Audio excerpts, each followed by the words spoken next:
The Galactic Concord station was silent, but not peaceful. Inside the trade chamber, dozens of alien species sat in uneasy order, each trying to appear calm. But none of them were calm. And neither was Krell Darzo. He adjusted his breathing device again. His third eye membrane flickered slightly as he focused. The room was too warm, too bright, too full of oxygen for his kind. But diplomacy always meant discomfort. And Krell had survived far worse in his 200 cycles of service. At the center of the chamber stood the newest members of the Concord, the humans. Ambassador Talia Reeves tapped her data tablet with calm precision. Her expression shifted into what humans called a smile. To everyone else, it looked strange. Not warm. Not safe. Something closer to a predator deciding not to strike. Krell forced himself to ignore the instinct. "Your proposed tariff structure is acceptable," she said softly.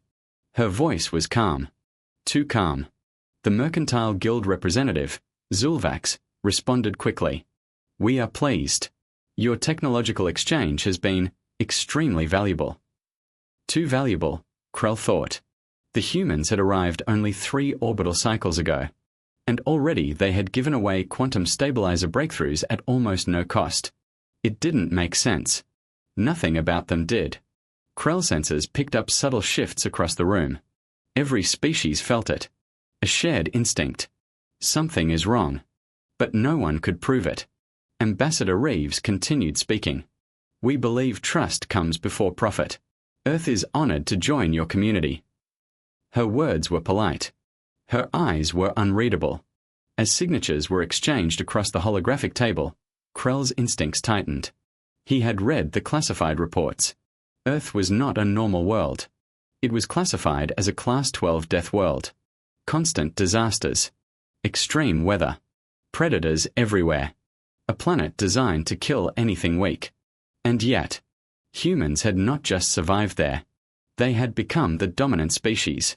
That fact alone should have been impossible. The meeting ended smoothly. Too smoothly. As the human delegation stood to leave, Krell studied them carefully. Their movements were efficient. Not relaxed. Efficient. Every step placed with purpose.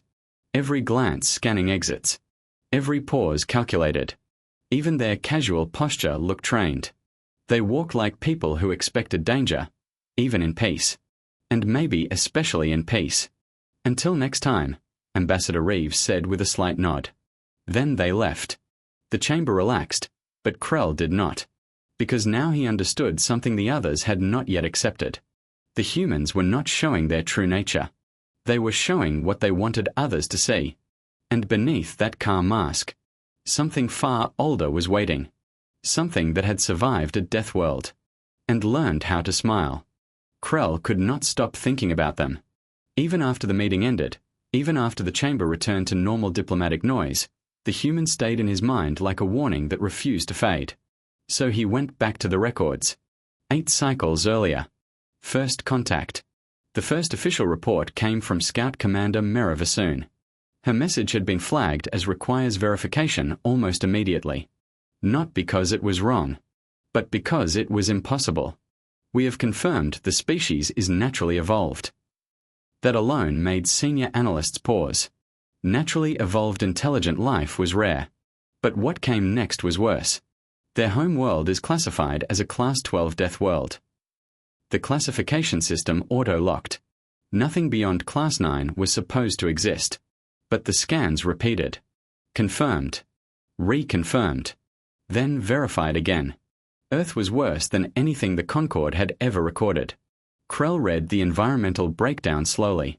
Extreme temperature swings. Planet-wide storms. Constant tectonic instability. High radiation zones across major landmasses. And over 8 million species of native life. Almost a third of them predatory. Always hunting. Always adapting. Always killing. Most species would never survive even a single generation there. But humans had not only survived. Krell felt the weight of that thought settle in his mind. A species with no natural armor.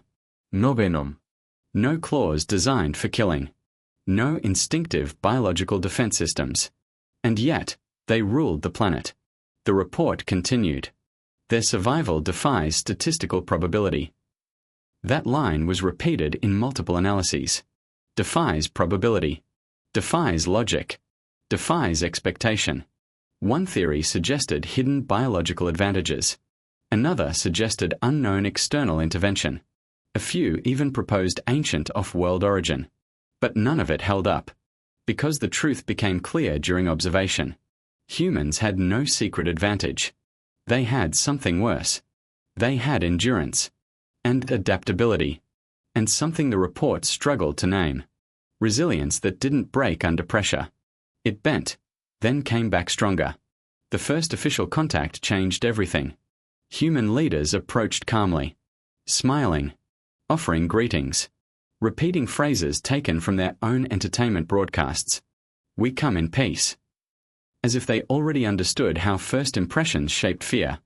They shook hands freely, offered cultural exchange, accepted Concord protocols without resistance.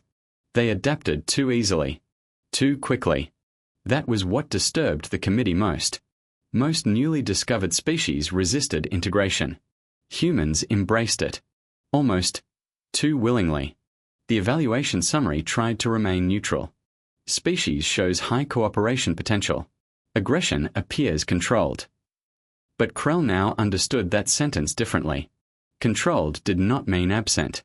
It meant contained. The real question was never if it would return. It was when. Because buried in their history files was something no one could ignore. Human civilization had already survived multiple global wars. Entire eras defined by conflict. And yet they rebuilt. Every time. Faster. Stronger. More efficient. Krell closed the report slowly. A thought formed in his mind that no analyst wanted to say aloud. What kind of species survives a death world? Then builds peace on top of it? And more importantly, what happens when that peace is broken? He didn't have an answer. But something deep in his instincts already did. And it was not comforting. 3 days after the humans left the council chamber, everything changed. The human diplomatic compound on the Harmony Exchange Station went silent. No messages. No meetings. No communication requests. Just silence. Too complete to feel normal. Then the flag was changed. The calm blue and green symbol of Earth was taken down. And replaced with something else. A black banner. With a red marking in the center. Krell had seen human records before. He recognized it immediately. Va. Inside the station, tension spread faster than any message system. Zulvac spoke first in the emergency council session. The human compound has gone dark. All communication is automated. Krell stood calmly, but his instincts were already tight. He had been assigned to monitor human networks. A quiet observation task. But what he saw now was not quiet. Earth has activated something called Condition Crimson, Krell reported. The room shifted instantly. Condition Crimson. Even the name carried weight. It is their highest military readiness state, he continued. Not used in over 70 of their years. A nervous silence followed. 70 years. For most species, that would be a myth-level timeline. For humans, it was history. Council member Vololonax shifted colors rapidly. Why would they activate such a state for pirates? Krell hesitated. Because the answer was not simple. It is not just pirates, he said carefully. Then he opened the data display. The chamber darkened. Information streamed across the holographic surface. Human military fleets were moving. Fast. Too fast. Ships were being recalled from exploration zones. Defense systems were increasing power output. Orbital platforms were synchronizing across multiple systems. And then the final detail appeared. Sleeper units activated. The room went silent again. What are sleeper units? Someone asked. Krell did not answer immediately. Because the data had no clear definition. Only patterns. Hidden military assets. Inactive until specific trigger conditions. Now active. Everywhere. Council tension rose sharply. Then came the breaking point. A fragmented transmission was intercepted from deep space. Pirate fleet communication. Scarlet Claw. Normally confident. Now broken. The message was unstable. Repeated distress signals. Then a final line. They don't stop, nothing stops them. The transmission cut. No further recovery. Krell replayed it once. Then again. The meaning was clear even without translation. Fear. Real fear. From pirates who had never shown it before. A new display activated. Human fleet movements near Proxima Centauri.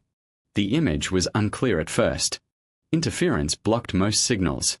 But fragments remained. Ships engaged in combat. Not defensive. Not cautious. Relentless. Pirate vessels attempted escape patterns. Every route was blocked. Not by numbers. But by positioning. Precision. Coordination. Something beyond standard military logic. How are they moving like that?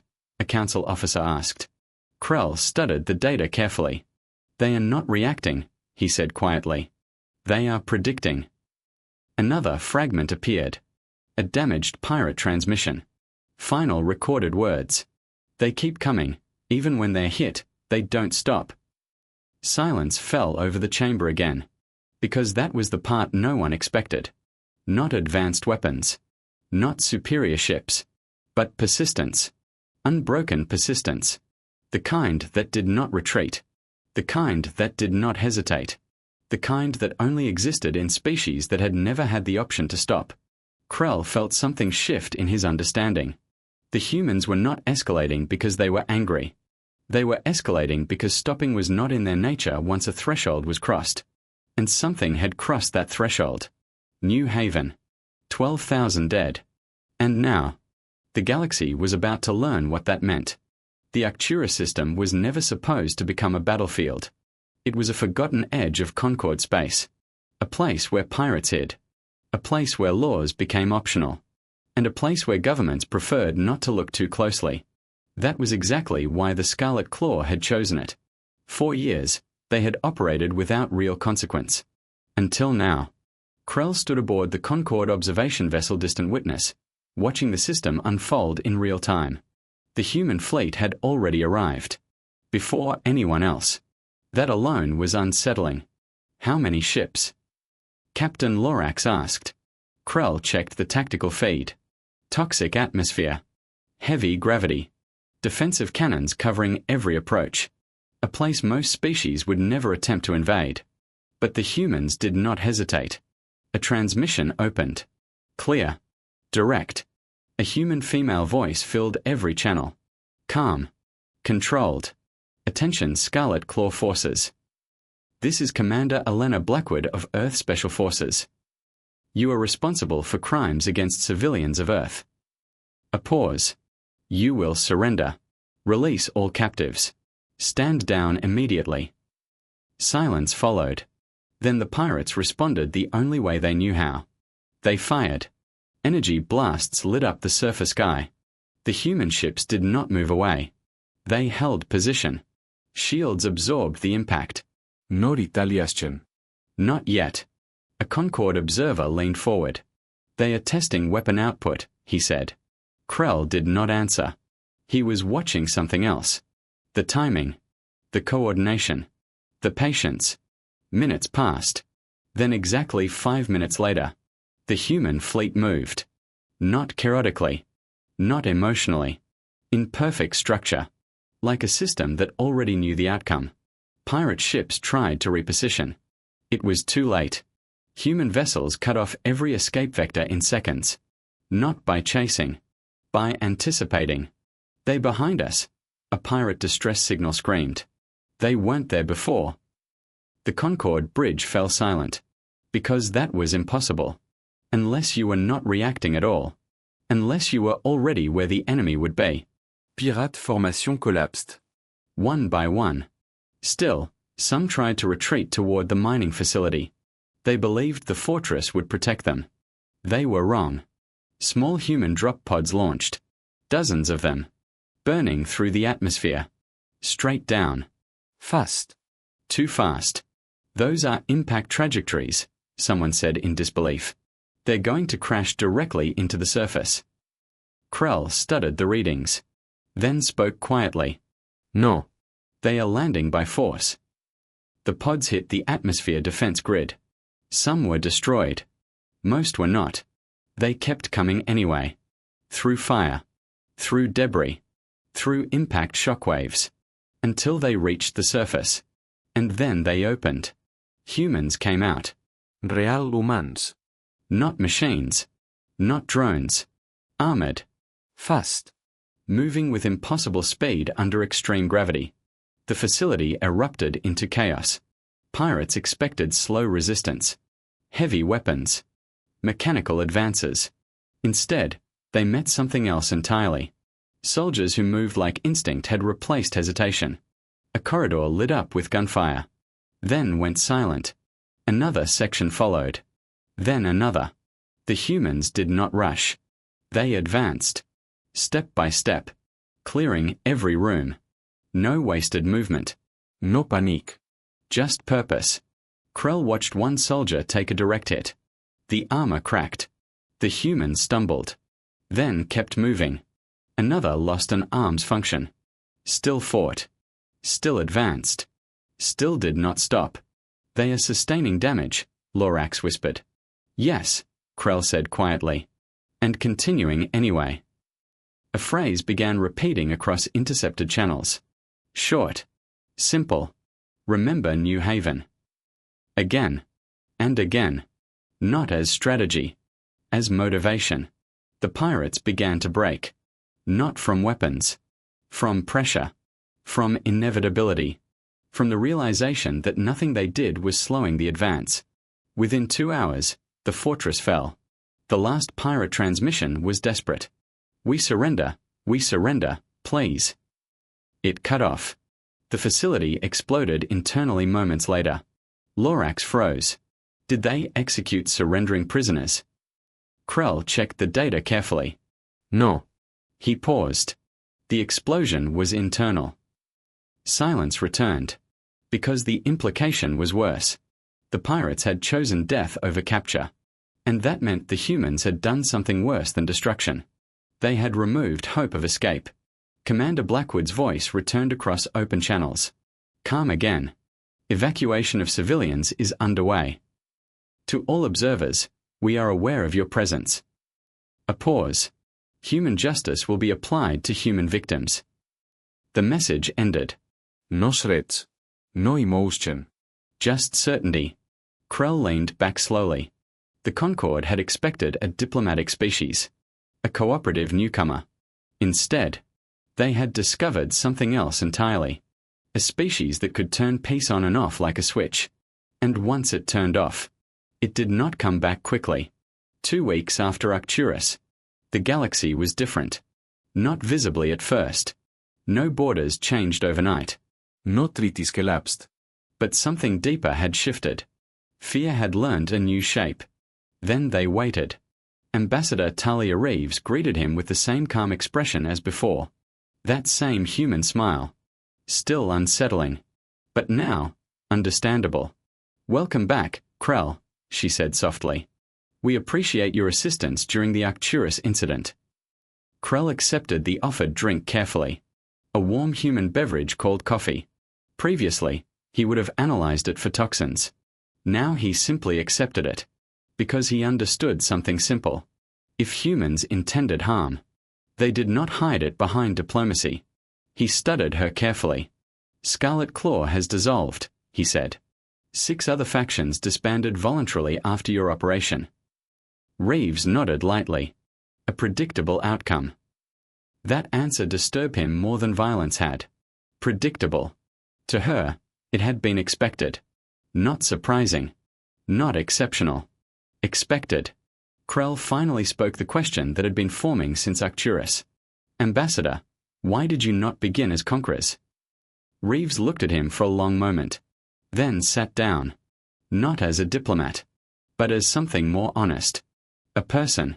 When humans first reached space, she said slowly, we did not know what we would find. We expected war. We prepared for it. Her eyes sharpened slightly. But we also chose something else. Krell listened without interrupting. We chose to build first, she continued. Not because we were harmless. A faint pause. but because we are dangerous. That word hung in the air. Dangerous. Not denied. Acknowledged. Reeves leaned forward slightly. Earth is a death world, she said. That means every generation of humans grows up learning one rule. Krell stayed silent. Reeves continued. If something threatens your survival, you remove it. A pause. Completely. Krell felt a chill move through his instincts. And if there is no threat? He asked carefully. Reeves smiled again. That familiar expression. Now it meant something else entirely. Then we build, she said simply. Because peace is only possible when survival is guaranteed. Krell finally understood. Humanity did not choose peace because they lacked violence. They chose peace because they controlled it. Completely. A controlled apex species. Not soft. Not passive. Contained. Until needed. Krell stood slowly. The Concord is proposing a new security role for humanity, he said. Anti-piracy leadership across multiple sectors. Reeves nodded once. We accept. No hesitation. No negotiation. Just acceptance. As if the outcome had already been decided long before the question was asked. Later, as Krell returned to his quarters, he reviewed his final report. Every species in the Concord would read it. Some would doubt it. Some would fear it. Some would try to resist it. But the truth would remain the same. Humans were not the weakest species trying to survive in a strong galaxy. They were something else entirely. A species that had survived a world designed to kill them. And learned to turn survival into strategy. Krell ended his report with a final conclusion. Not scientific. Not diplomatic. Honest. Humans are not conquerors. They are not victims. They are not even warriors in the traditional sense. They are something far more dangerous. They are what happens when survival becomes instinct, and instinct becomes discipline. They choose peace. Until peace is no longer enough. He closed the data slate. And for the first time in his entire career, Krell Darzo was grateful that humanity was on their side. Because somewhere deep in his instincts, he understood the simplest truth of all. In a universe full of predators, it is better to have the apex predator watching your back than wondering if you are prey.